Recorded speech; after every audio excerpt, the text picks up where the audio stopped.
Con mucha satisfacción estamos ante el expresidente de la República, Hipólito Mejía, quien ha concedido una entrevista a partir de ahora y nos sentimos muy contentos y satisfechos de tenerlos con nosotros. En primer lugar, queremos hablar sobre la situación política y lo que está haciendo el Partido Revolucionario Moderno.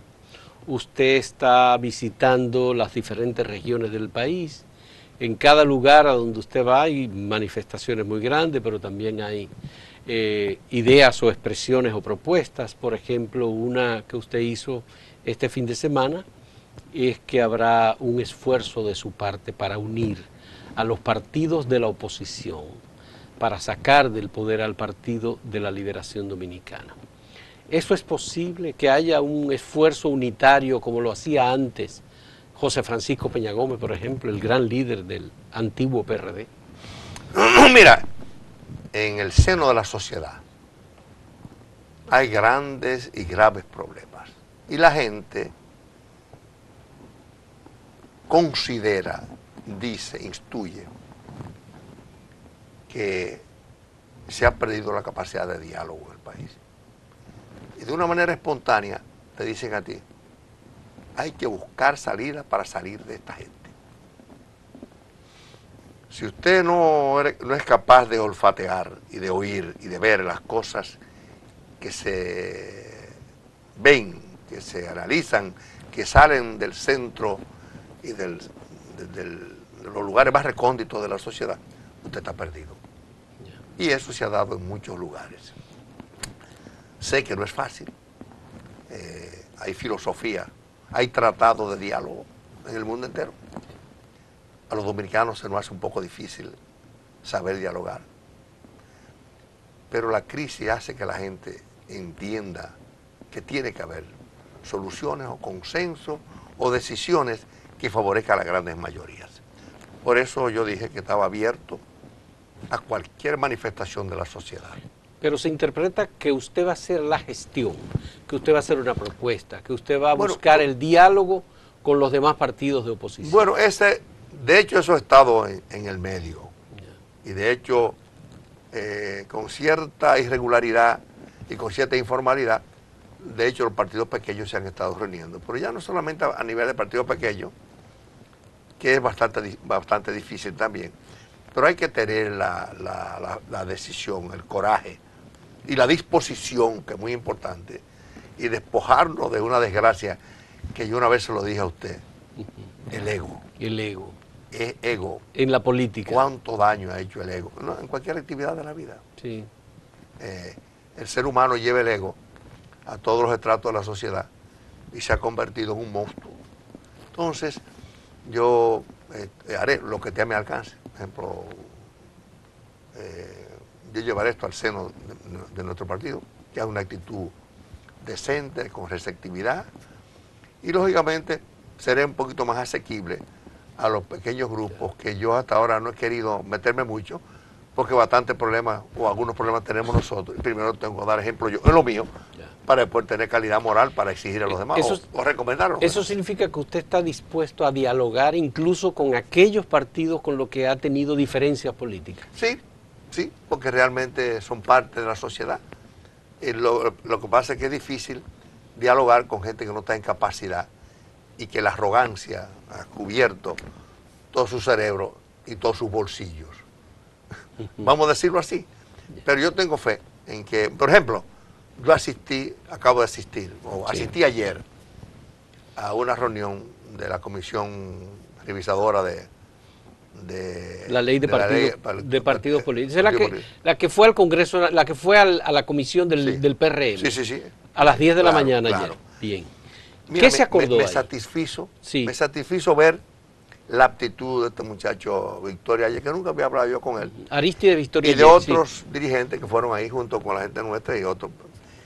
Y me vi la cantidad de proyectos que ya son consensuados. Ya. Y otros, que hay 4, que el partido se encargará de decirlo, porque yo no soy vocero, pero que me satisfizo ver la actitud de gente que está convencida de que la política tiene que convertirse en otra cosa, que no sea los conflictos permanentes. ¿Y eso le indica que vamos a tener una ley de partidos políticos pronto? Sí, yo estoy convencido de eso ya. Estoy convencido de que será así. Y las diferencias que hay, las propuestas que se están manejando sobre los temas conflictivos, ¿ustedes lo discutieron con Aristide, Victoria Yey? También, obviamente. Porque eso debe ir al PLD también. No, ya fue al PLD. Ya fue al PLD. Lo único que tiene que ser que pienso que el presidente bautice esa parte, porque el que tiene más fuerza y pienso yo que quiere tener control político es él. Sí. Pero la situación, hay condiciones ya. Pero el PLD no responde al mismo tiempo por el presidente de la República. No necesariamente.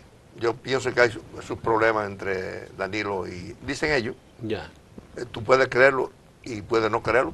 Yo tampoco puedo creerlo y no creerlo, porque tampoco voy a ser ningún ingenuo para pensar que puede haber. Bueno, eso es normal. Ya. Pero lo importante es que hay cierto consenso en los diferentes grupos que hay, porque ahí había representantes también de los dos grupos.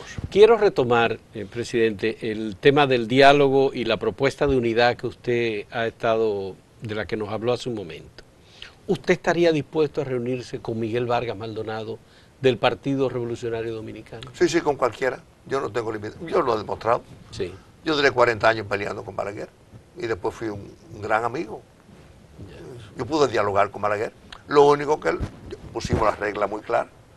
Él es un hombre introvertido, yo soy extrovertido. Buscamos una fórmula ecléptica y dijimos, bueno, no nos engañemos. Yo no quiero ser un adversario patológico suyo y él me dijo, yo menos. Y bueno, nos entendimos y llevamos una relación de respeto. Sí. Él me cumplió y yo le cumplí. Así que si con ese caso fue así, pero otro caso puede ser. El tiempo se encarga también de poner las cosas en su lugar.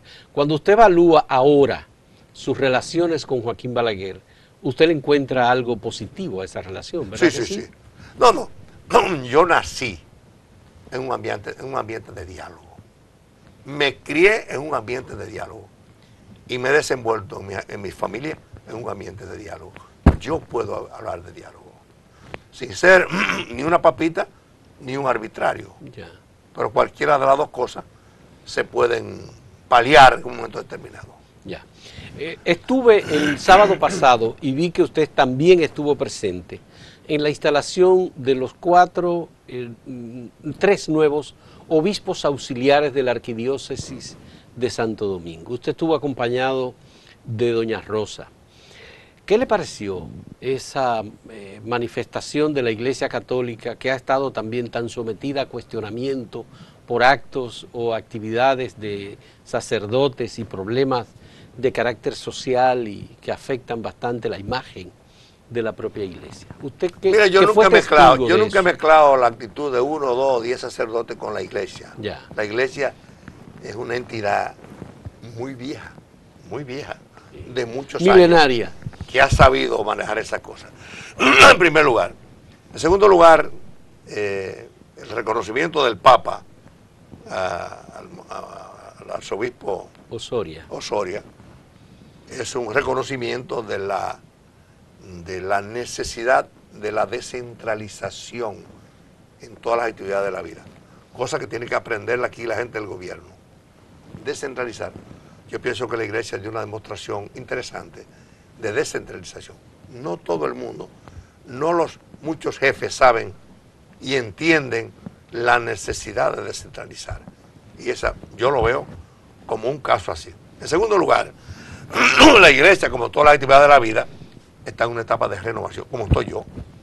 Yo estoy en una firme decisión de modernidad y de descentralización y de modernidad y de modernización. Tú te actualizas o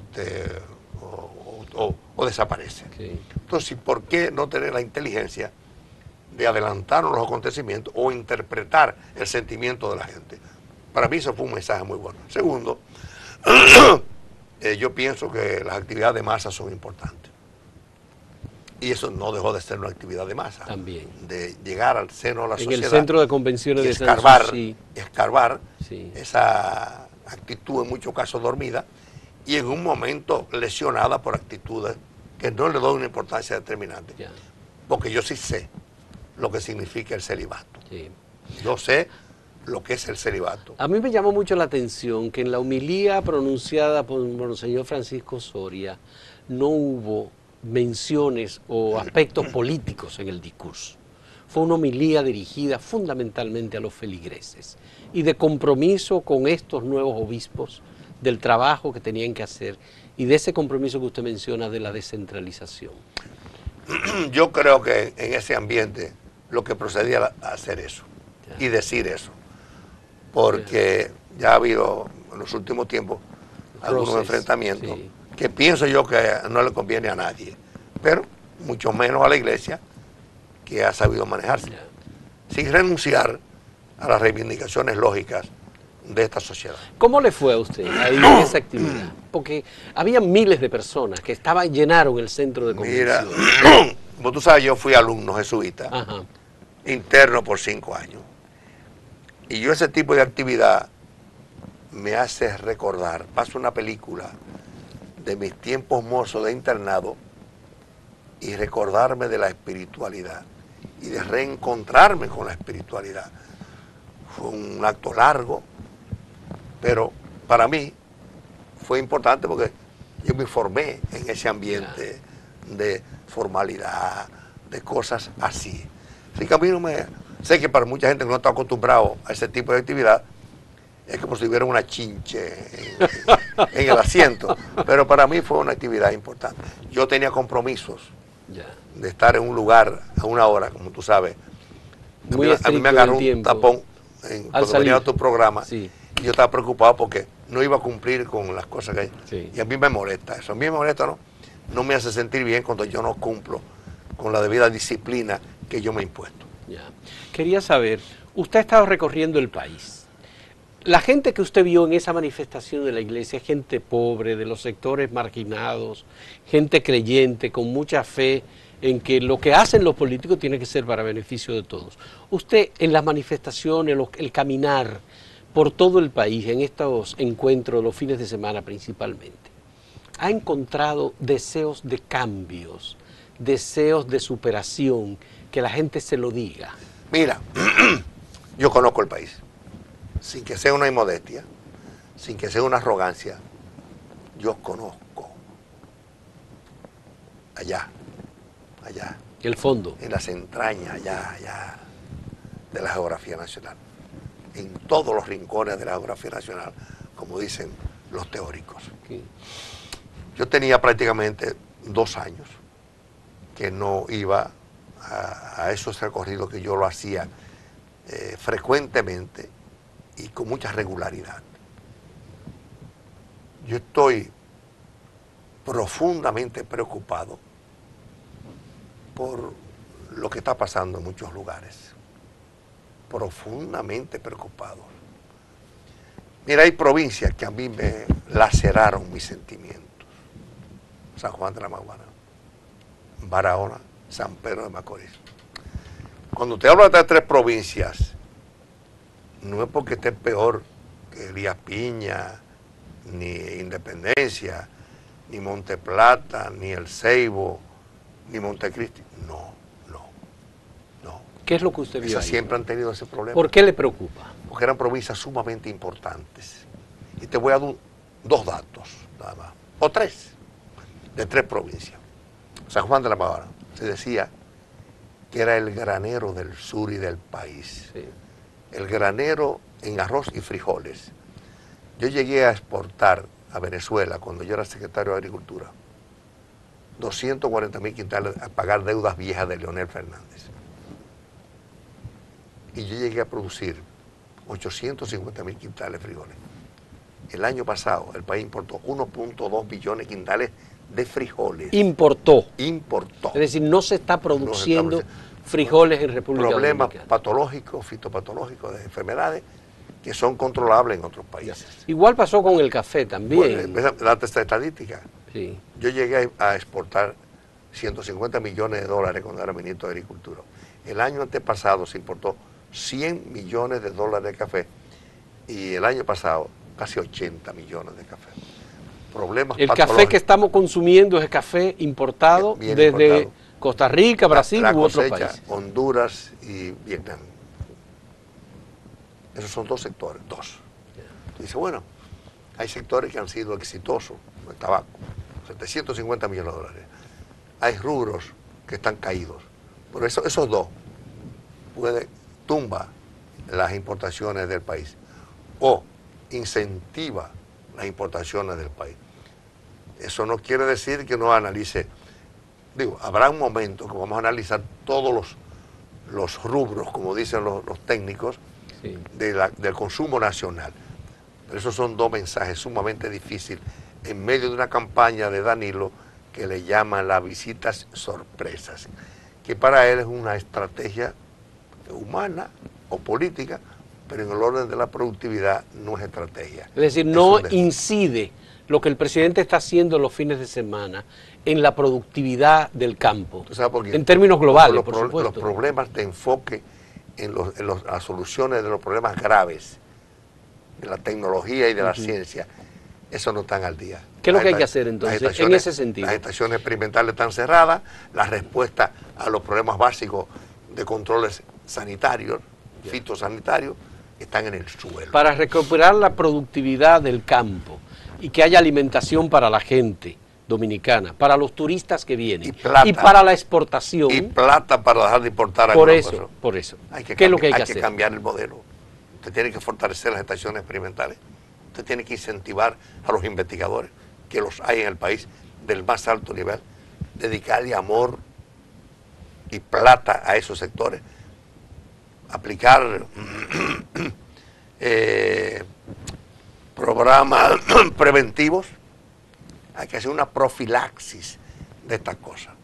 Pero como estamos borrachos, estamos endiosados, estamos queriendo manejar publicidad mal manejada, porque eso choca cuando tú das informaciones de lo que está pasando en algunos rubros. Y no quise llegar a cebolla, ajo y otros rubros importantes del consumo diario de la República Dominicana. Bien, vamos a hacer, presidente, una pausa en este momento y cuando retornemos me gustaría hablar, aparte de ya la cuestión del sector agropecuario, la productividad, la generación de riqueza con las exportaciones, del tema del endeudamiento externo, que es un aspecto que a los economistas les preocupa mucho, pero creo que también a los empresarios y a los políticos, porque hemos llegado a unos niveles pocas veces vistos en la historia dominicana. En un momento retornamos con Hipólito Mejía.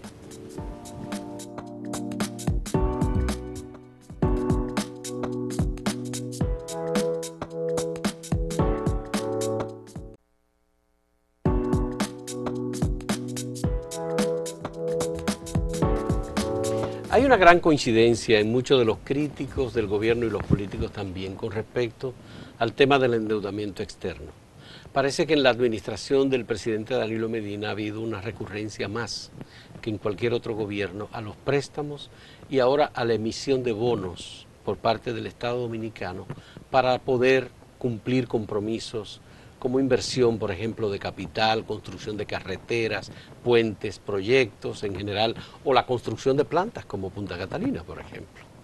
¿Usted qué piensa de este camino que hemos seguido de aumentar continuamente el compromiso de República Dominicana con el pago con las deudas? Este año creo que estamos pagando 114.000 millones de pesos, nada más que en intereses.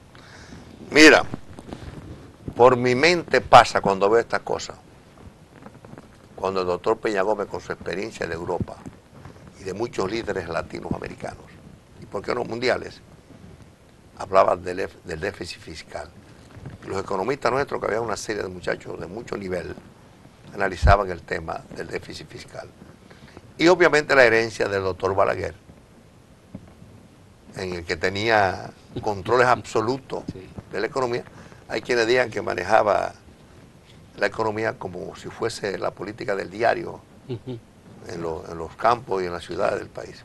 Con una mascota, decía. Sí. Yo vine de esa escuela de Peña Gómez, de mucho ojo con el déficit fiscal, mucho ojo con el dispendio, muchos ojos con los aumentos estrepitosos en los gastos. y decía que lo que se ha visto últimamente era una mala palabra. Ya. En su administración nunca hubo No, déficit fiscal. no. El déficit fiscal se instaló a partir del año 2007, creo que fue. No, pero hay una preocupación cuando sucedió el caso de los bancos, Sí, que en algunos casos tuvimos que recurrir sí. a la desgracia de pagar esa deuda, porque Sí, sí. qué culpa tenía un pobre señor que tuviera su dinero, que lo sacó y lo metió en un banco. Sí. El cuasi fiscal. Cuasi fiscal. Entonces, para mí eso es una mala palabra. Yo recuerdo cuando hablamos de mercado de capital, 500 milloncitos para pagar el puente Juan Bosch, que le pusimos Juan Bosch, Sí. la carretera Joaquín Balaguer, que le pusimos Joaquín Balaguer, la presa de Monción, que era una herencia de Balaguer y después de Leonel Fernández, que no pagó nunca, 1.200 millones de pesos. ¿Era una mala palabra? Bueno, eso fue un escándalo en el país, porque No. esos fueron los primeros 500 millones de dólares Y lo que decían, en bonos soberanos. Y lo que decían esta gente. Sí, no, el PLD estaba opuesto rabiosamente. Entonces yo veo a estos muchachos ahora, eso sí. riéndose de uno. Y yo dije, ¿estaré yo equivocado? ¿O estarán mis economistas equivocados? ¿O la gente de las grandes universidades y pensadores de la economía están equivocados? Y es mi mayor preocupación. Y si seguimos por esos derroteros, de sálvese quien pueda, si no hay una rectificación del dispendio y seguimos tan campantes como el wiki aquel que decía, Sí. ya no es los nietos que están, los nietos tuyos y míos, los míos son los bisnietos, están hipotecados. ¿Cómo vamos a cumplir con eso? Esa irresponsabilidad, alguien la tendrá que pagar. Desafortunadamente, a veces la gente no piensa en sus descendientes y a veces solamente ve el problema de inmediato y lo ve en función política. Y la verdad que tú dispendiar y que la economía crezca, digo, ajá, así cualquiera crece. Igual que tú en tu casa, tú comienzas a comprar carros nuevos, televisores nuevos, ropa nueva y todo nuevo, pero llega un momento que tienes que pagarlo. Entonces, ¿por qué no extrapolar esa experiencia y ser un poquito más responsable y no seguir en esta fiesta, esto es un festín peligroso? Sí. Que creen que lo de inmediato es lo que importa. Todavía estamos recordando a aquellos tiempos del dispendio. Aquí, Lo que nos han dicho del los economistas es que estamos pagando este año un 21% del presupuesto nacional. Absolutamente es cierto. Está dedicado, un 21% de los ingresos. No, mira, yo me cuido porque no pagándolo tengo, como... Yo me cuido un poco de hablar de esos números porque yo no los tengo aquí. Y si tú vas y dices un número Sí. y lo graban y después te dicen, mira, tú dijiste eso, Sí. yo no tengo esos numeritos aquí, pero te voy a decir lo siguiente. A nivel macro, el problema es la estructura, la falta de disciplina y el dispendio, que es el mayor problema del país. El dispendio. Cuando usted habla de dispendio, El gasto. ¿a qué usted se refiere? A todo. A los Aquí empleados supernumerarios, a la cantidad de nómina, nominilla, ¿a qué se refiere? A todo, a la publicidad indecente, al pago indecoroso, a hacer cosas que no deben hacerse. Todo el dispendio es tú gastar lo que no es tuyo. Y si es tuyo, o si tú crees que es tuyo, malgastarlo. Eso yo lo llamo dispendio. Ya. Miles de millones de pesos. Miles de millones de pesos. Oye, y la verdad es que... Pero usted sí está de acuerdo con la inversión que se está haciendo en el sector educación, con el cumplimiento del 4%. Todos estuvimos peleando el 4%. Ya. Ahora, lo que hay que pagar, Pero hay que pagar las edificaciones que están atrasadas. Que están atrasadas. La que yo no estoy de acuerdo es, no el 4%, la que yo estoy de acuerdo es coger dinero prestado para Punta Catalina. Punta Catalina. ¿Usted, Y mucho menos pagar deuda. ¿Qué usted cree que debe ocurrir con Punta Catalina? Bueno, eso ¿Usted qué haría? Eso rompió con todos los paradigmas. ¿Y cómo tú paras esa inversión? Sí. Pues mal hecha. Pero ya. ¿Cómo tú no terminas eso? Rompió con la propia, el espíritu de la libre empresa y del famoso economía esta de inventar libre mercado, que le entregaron las 4C, 4 porque no son 3, son 4. SEA, Corde, Corpotel también, Corpotel y Catalina. No, sí. Corporación Dominicana de Electricidad. Sí, la C de... Ahora podía ser la quinta C, Catalina, Catalina, para seguir la rutina de la C. Sí. El 85% de la planta ya está terminado. Eso es lo que ha dicho el vicepresidente de la Corporación de Empresas Eléctricas Estatales, Rubén Jiménez Villara. Pero sobre este tema de las diferencias que hay, que el Estado dice ahora, el gobierno, que no va a pagar un centavo más. La comisión le dijo, no pague un centavo más, la comisión que investigó el caso de Punta Catalina. ¿Usted qué haría frente a una situación como esta? Bueno, no tengo que hacer nada porque no soy presidente. No, de acuerdo. Ahora si me toca a mí no pago nada. No paga nada. No paga nada porque es irregular, porque no lo Ahora dice el debo decirte lo contrato. siguiente, es mejor no saber nada de lo que es el sector eléctrico. ¿Por qué? Es mejor no saber nada. Nada. Si ser un inocente, inocente, ¿cómo se llama? Los días del inocente. Sí, el de los santos niños inocentes. Exacto, es mejor eso, Sí. es mejor. Eso es el 28 de diciembre. Eso se va a esbozar Sí. y se va a analizar con la crudeza de cada uno de esos temas. Que hay que analizar. Y verlo desde el famoso libertinaje de eso. Yo le llamo libertinaje. Libertinaje. Y las cosas que tuvimos que hacer. Por la manera en que se aprobó el contrato de concesión. De todas esas cosas. Y por la cantidad de dinero que ha fluido ahí.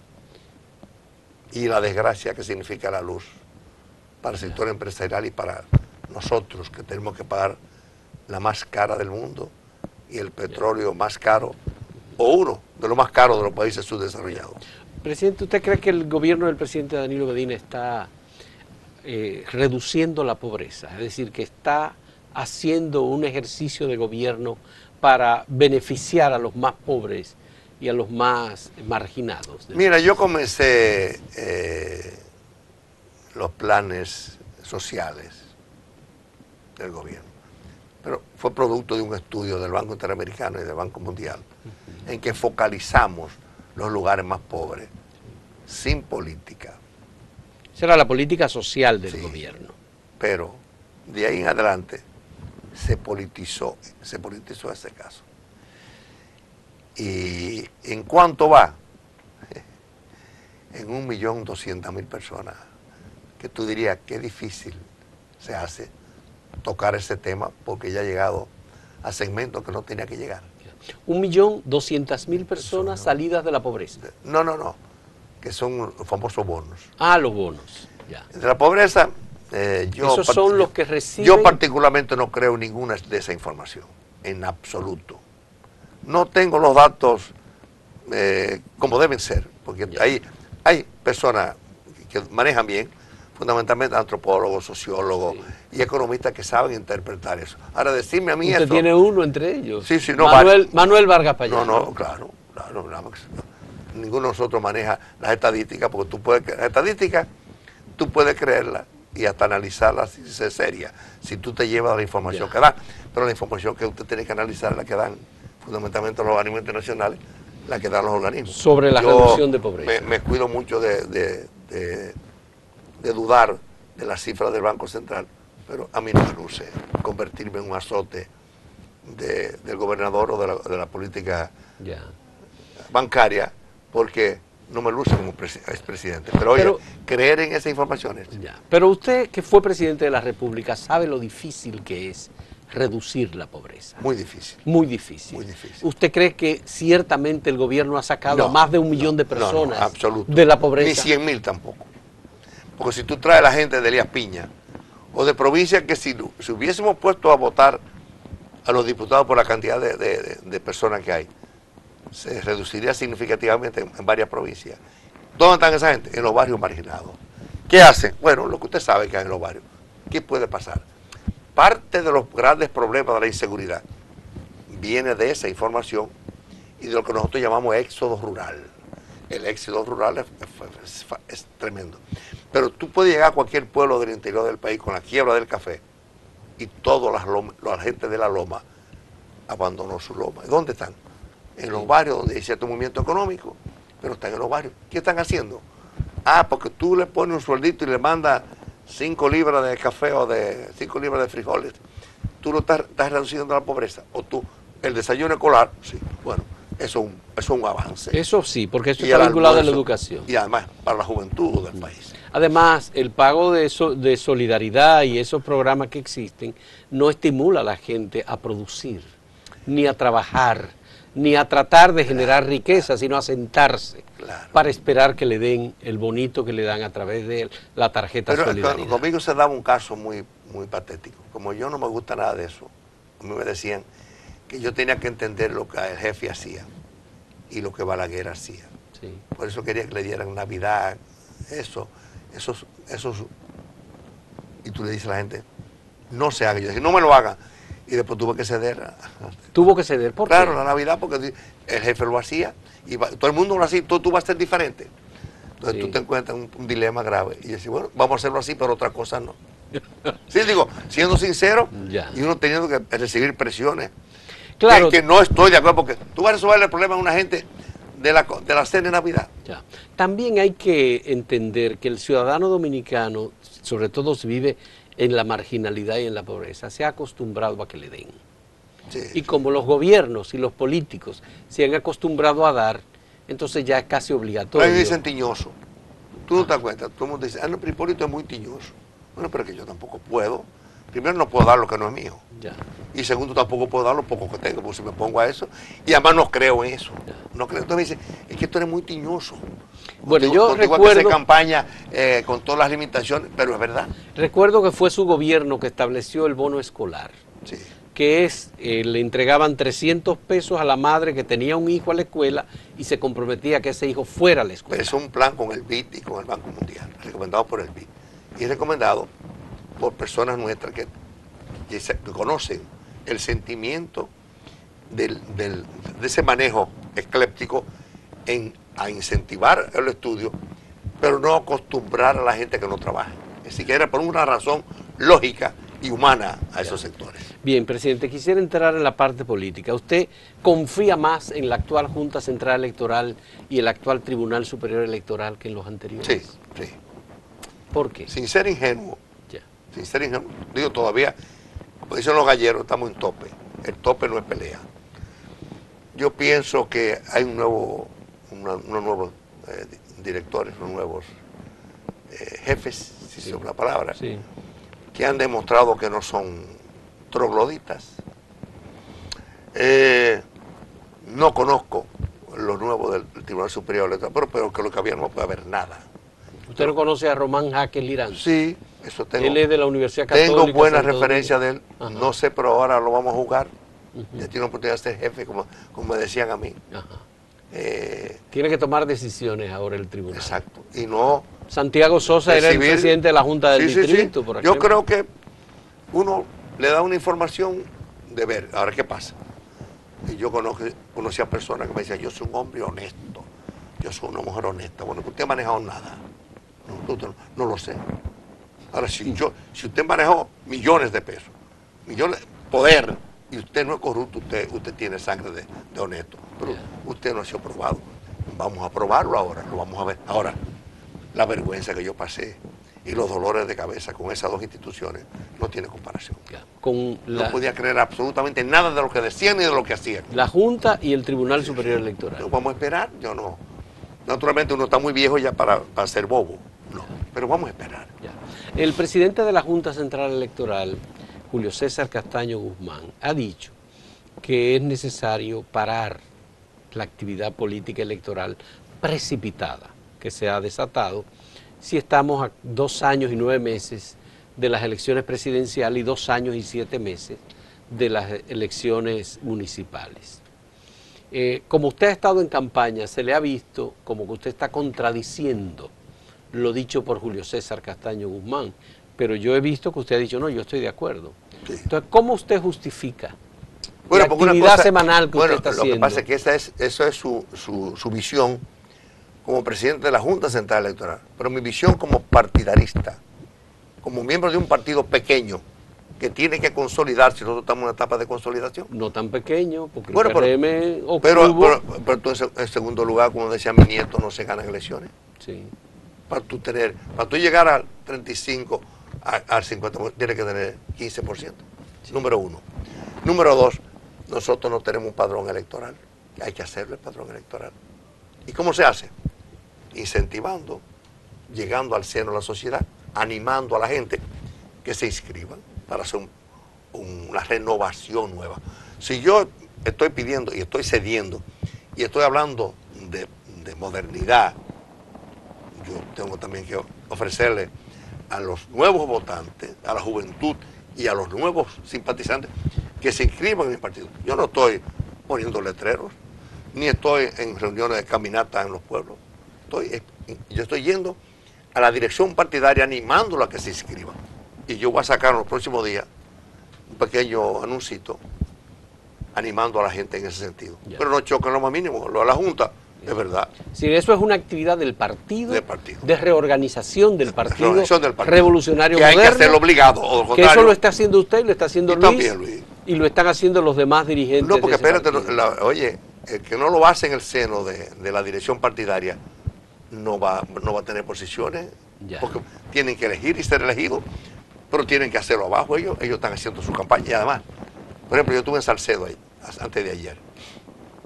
Ahí de los 20 personas que entraron ahí, 18 eran jóvenes. Qué bien. Sí, estamos dándole espacio a la gente que yo le estoy predicando. Usted le está predicando a los jóvenes. A esos jóvenes, mujeres o niños, que ocupen posiciones. Porque tú sabes qué pasa, el que no conoce la realidad en el seno de la sociedad, no sabe que el líder que se queda estancado, sentado en su casa, ¿tú sabes lo que le pasa? Que las masas le pasan por arriba. Pero el que se anima y demuestra que tiene condiciones, va a ser los próximos dirigentes. Digo, esto yo no debiera decirlo para no animar a algunos estúpidos que no conocen lo que está pasando abajo en la sociedad. Ya, muy bien. De ahí van a salir los verdaderos líderes de este país. Sobre eso debo decirte, para que estemos claros, para que no se me vaya el hilo, como dicen en Gurabo, mucha gente capacitada, muchos muchachos capacitados y sin empleo. Muchachos con mucha maestría. Qué bueno. Y profesionales vamos a hablar todo el país. Vamos a hablar de ese tema en un momento, cuando retornemos a nuestro último segmento, en este diálogo con Hipólito Mejía del Partido Revolucionario Moderno.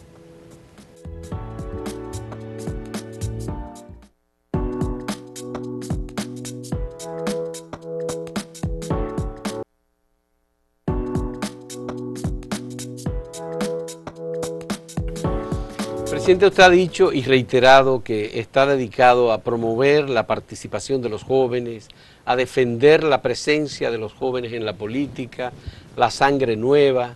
En varias entrevistas, en lo que he visto su intervención, ha presentado incluso como ejemplo de esa juventud hasta sus nietos.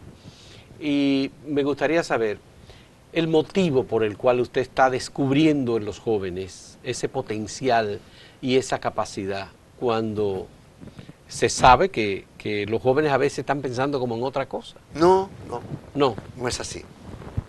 No es así, es lo contrario. Está la inquietud y quieren que haya alguien que se interprete lo que ellos están pensando y sus sentimientos. Sí. Y yo lo interpreto porque no he oído esto.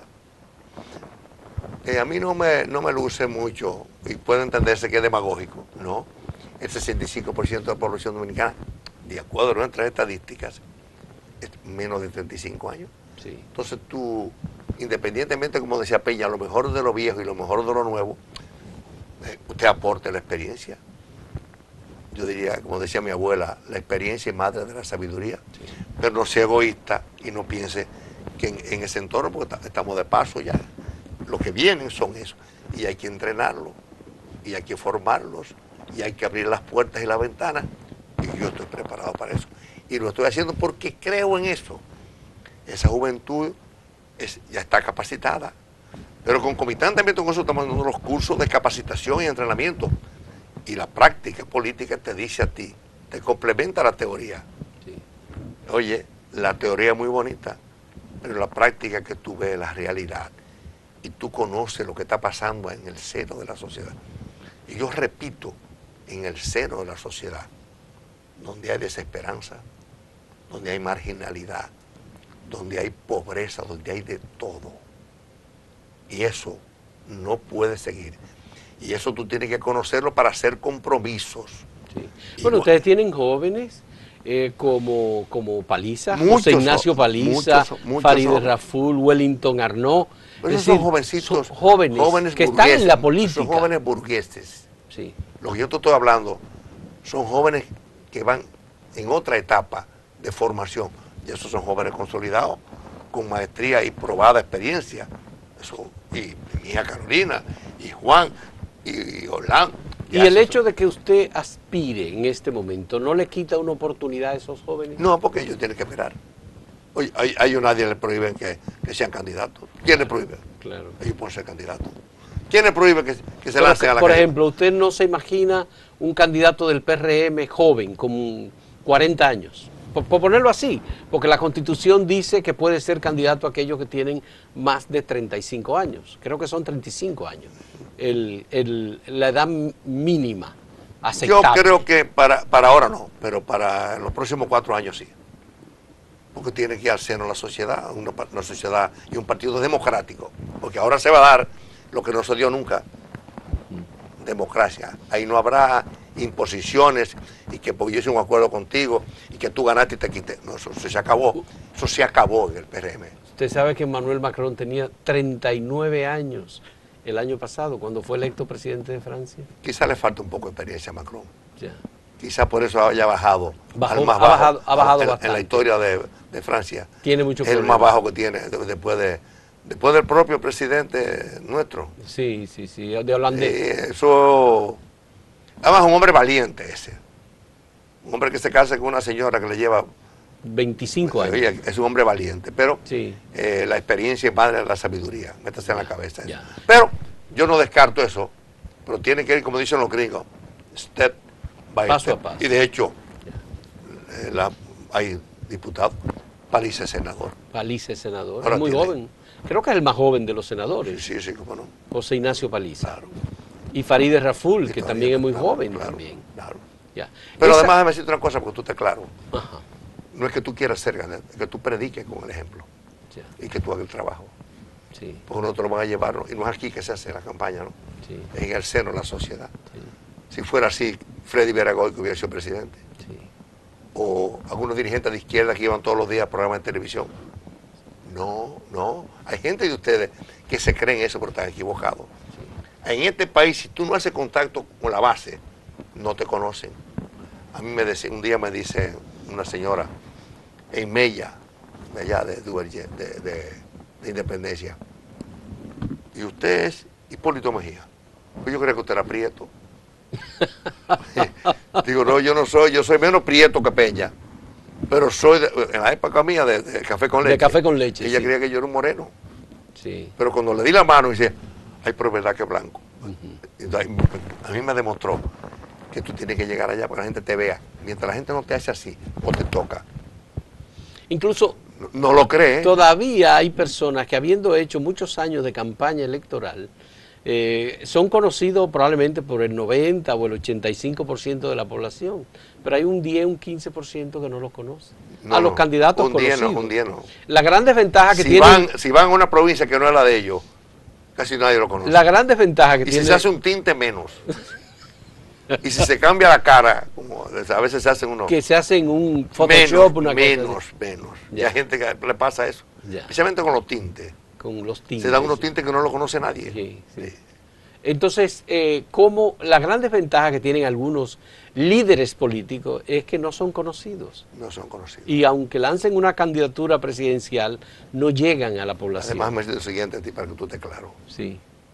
Hacer liderazgo en este país toma tiempo. ¿Cuánto tiempo le tomó a usted, por ejemplo? Usted comenzó a los 25 años siendo ministro. A los 23 años. 23 A años. los 25 años yo era viceministro, Vice- director del Instituto del Tabaco. A los 25 años. Pero había comenzado con los social cristianos cuando Muy estaba en temprano. Loyola, Ujú, cuando tenía 21 años. ya. ¿Y usted llegó a ser presidente de la República cuántos años después? Cuando tenía 30, no muchacho, No, en usted el llegó- 2000, En el 2000, claro. 60 y pico ya. Ya. Pero han pasado ya 17 años. No, y de fui eso ministro de Agricultura, también. que cuando no estaba en un pueblo, estaba en otro. Recorrieron todos los campos.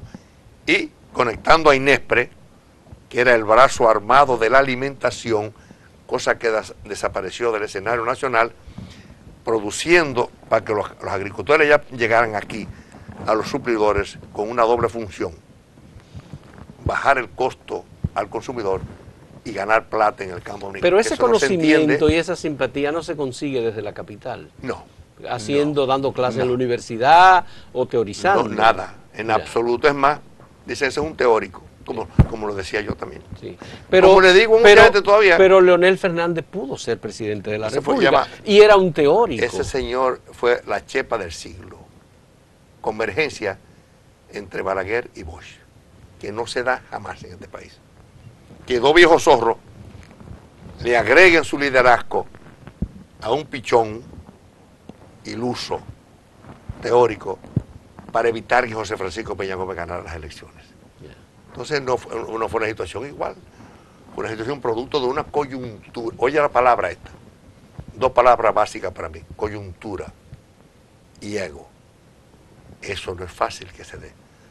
Yo tuve que ganar con Peña muerto y competir con Milagro, con Fello, con Atuey, con Ramón, con todos esos leones. Pero Leonel le ganó a Peña en el 96. No le ganó Balaguer Le y ganó Bosch. a Peña. Balaguer y Bosch juntos le ganaron a Peña. Balaguer y Bosch, porque a veces ustedes se olvidan de esa cosa. Yo creo que usted no se olvida, pero picharme vaina a mí usted me lo quiere recordar. Cuando usted dice usted, ¿de aquí usted se refiere? Es otra cosa esa, pero mucha gente se olvida de eso ya. Sí. Y no es así. Fue como yo le dije. Usted puede pensar ese par de figuras que se decían que eran enemigos tradicionales, que parece que no era tanto. Yeah. Juntarse para evitar que ese hombre, el hombre que más luchó por los necesitados, Evitar que este llegara a país. la presidencia de la República. Un hombre Claro. fuera de serie, Totalmente. un hombre inteligente, El líder de masas más grande que tuvo un hombre República bueno, un Dominicana. hombre bueno. Yo a veces decía, ¿y por qué tú eres tan bueno, Peña? Porque no hay nada. Porque tú eres un candidato pobre, prieto y feo. Y ser así sin prejuicio. Porque la gente hablaba de Peña, que uno tenía prejuicios. Ya. Lo Pero que ya lo esos respetar- liderazgos terminaron. Ya Balaguer, Bosch, Peña, eso es una cosa totalmente. Se dieron esas convergencias. Ya. Entonces, esas coyunturas no es fácil. El proceso electoral del año 2020, como hemos hablado hace un momento, todavía está difuso porque los partidos no tienen muy claro lo que va a ocurrir internamente. El PRM, el Partido de la Liberación Dominicana, que son los dos grandes partidos, y luego estarían las coaliciones y otras cosas. Usted ha dicho que va a trabajar por la unidad para sacar al PLD del poder. Para usted, ¿qué es lo más importante? Yo no sé si ellos lo saben. El que sabe que lo sabe soy yo. Ajá, Yo sí sé dónde estoy y para dónde voy. ajá. Oye, y ya yo tomé la autopista de la competencia, y la autopista de la decisión, y la autopista del coraje, y de esa autopista yo no me apego. Yo voy a exigir, yo voy a luchar para que esas cosas se den en favor de la candidatura presidencial. Por última, porque después de 80... Sí. Pero usted no tiene los 80 todavía. Sí, pero voy a cumplir 80.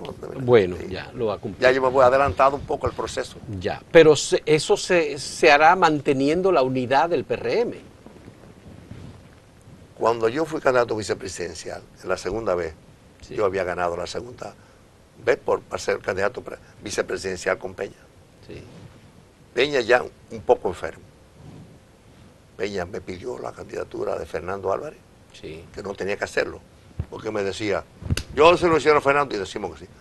Pero tuvo la delicadeza de llamarme a mí y pasar una mañana dando vueltas por una calle en la ciudad para decirme que si yo aceptaba. Y yo dije que sí. Pero eso creó una revolución interna, porque yo dije que sí. Sí. Después, Miguel Vargas era el patriarca que apoyamos en el PRD. Usted lo apoyó, Lo frente a apoyamos, Milagros. Lo apoyamos. Sí. Ser el mago de la unidad, el hombre que manejaba los fondos de Peña Gómez, el amigo de Peggy, el amigo de Atuey. Bueno, lo apoyamos, que fue el candidato. Sí. Pero después se animó tanto que también yo competí con él. Y después Luis Y le ganó. Abinader fue candidato A la vicepresidencia. Usted lo escogió, conmigo, ¿verdad? y después fue candidato a la presidencia con mi hija. Sí. Así que si ha habido una persona, si ha habido alguien en el país político que no ha sido un defensor Un apegado dictatorial a yo. una posición. Ahora, O- cuando digo voy para la calle medio como estoy ahora, hay que comprar helicópteros nuevos, aviones, Sí. camionetas Mercedes-Benz o lo que tú te dé la gana. Yo estoy en la calle del medio, en Para serio, competir esto, con usted. para competir con quien sea, llámese como se llame. A mí no me importa quién va a elegir el PLD. Hay quienes digan, no, él es en llave Danilo. Bueno, Danilo es su partido y yo un amigo. Tenga cuidado que le No, pueden, pero le pueden decir... Pero lo dicen ellos. Pero- Pero él siempre ha estado en el PLD y yo en el PRD, en el PRM. Pero a lo que me refiero es que le pueden decir, no, usted está organizando el partido. Usted ha dicho que está organizando el partido, no haciendo campaña. No. Pero, ¿y cómo se hace campaña? ¿Y cómo crece el partido? Con la participación de nosotros. Pues tú crees que va a crecer con un dirigente nuestro sentado en su casa y exhortando a los compañeros que vayan a votar y que el camino es de rosa, no, el camino es espinoso. Sí. Espinoso. ¿Qué entusiasmo ve usted en la gente cuando usted va a las comunidades? No, estamos totalmente paralizados, dormidos, con traumas, prejuicios, todo. Eso es lo que usted encuentra en la Estamos gente. sí. Y están motivando. Motivando. De una manera agresiva. Sí. Agresiva. Y ha encontrado receptividad. Eso lo dirán los números en los próximos meses. Ya. Yo no tengo la menor duda que será así, pero los números lo dirán. Ya.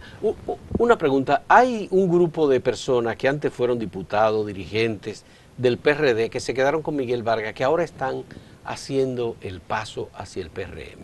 ¿Eso lo está estimulando el PRM? Mira, ¿Qué es lo que está pasando? Mira, yo no sé lo que está pasando en ese lugar, ni me importa. Sé que hay poca comunicación.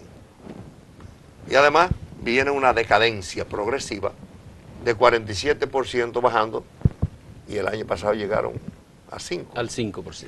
Yo pienso que está mucho más bajo que eso. Pero lo más importante en cualquier actividad de la vida es la comunicación. Si tú no te comunicas con tu personal y tú no tienes una vivencia en cierta regularidad, los partidos políticos no son así. Y mucho menos un partido como el PRD, que Peña nos acostumbró a reuniones semanales y a manejar los temas políticos y buscar consenso siempre. Y si tú no aplicas eso, tú estás mal. Y por eso nosotros venimos de una escuela peñagomista que sabemos hacer los correctivos al lugar y conectarnos de nuevo con nuestra propia gente y oír sus reclamos y acompañarlos en sus reivindicaciones. Y esa es la ventaja de una persona que tenga contacto con eso. No decir que tú tienes millones y que tú vas a hacer cosas, villas y que no, es demostrarlo que tú vas a hacer ese trabajo. Sí. Ahora, si es para regalar todo, tiene que buscar los millones de chanflán, como dicen en Bravo. En caso de usted obtener una candidatura presidencial y llegar a la presidencia de la República, ¿gobernaría de la misma manera en que usted gobernó en el 2000, 2004? No. ¿Cuáles serían los cambios que usted haría Yo estoy en convencido, su manera de gobernar? Estoy convencido, no rompería nunca el diálogo y el respeto a los demás. Sí. Y aplicación de normas democráticas, eso no. Pero yo con ustedes me vería una vez al mes. Y con algunos trogloditas que se creen dueños de esto, tienen que demostrar que son honrados, que creen en el país y que tienen que trabajar. Y hay mucha gente que, por méritos... Es decir, ¿usted cree que un presidente de la República tiene que escuchar las voces críticas y disidentes? Sí. No hacerle caso a todo, pero sí analizarla. Pero no analizarla tú. Tú tienes que tener un team, porque no es como la gente cree, que el presidente es el dueño de esto. El hombre que... Balaguer tenía 81 años a la vida pública. 81 años a la vida pública. Antonio Guzmán, desde el sector privado, fue ministro de Agricultura con Juan Bosch en el año 63. Sí. Antonio Guzmán, un campesino. No. Venía desde esa militancia. Claro. No te lo van a... Nadie te regala nada en política, eso no es verdad, ¿eh? Además, en el año 1965, en la Guerra Civil y la invasión militar americana, existió la fórmula Guzmán, entonces no es que fue que a él lo buscaron para que fuera presidente. Sí, que usted tiene que predicar con el ejemplo. Mucha gente dice, no, pero usted lo ha hecho. No me venga con ese cuento. Yeah. Por eso, una cosa es lo que tú dices y otra cosa es lo que haces. Por eso te lo computan. Sí. Entonces, no es tan sencillo, ¿eh? Yeah. Y no es cuestión yo quisiera desearle éxito. Yo sé que usted va a seguir en lo que está haciendo.